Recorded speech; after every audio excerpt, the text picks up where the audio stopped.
શ્રી મોદી સાહેબે શહેરી વિકાસને એક બેન્ચમાર્ક સુધી પહોંચાડ્યો છે. હવે આપણે ભવિષ્યની જરૂરિયાત પ્રમાણે શહેરોનો વિકાસ કરવો છે.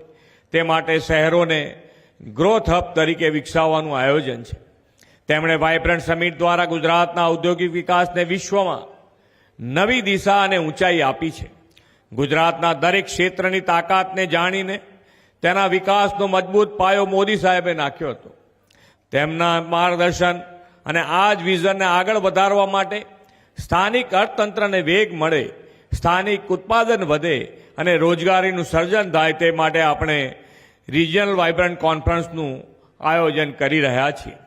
કચ્છમાં આવતા મોટા ઉદ્યોગને અનુરૂપ સ્થાનિક ઉદ્યોગો વિકસે અને વધુને વધુ રોકાણ કરવામાં આવે તે માટે જાન્યુઆરીમાં રાજકોટ ખાતે યોજાનારી સૌરાષ્ટ્ર કચ્છની વાઇબ્રન્ટ રિજિયનલ કોન્ફરન્સ મહત્વની બનવાની છે.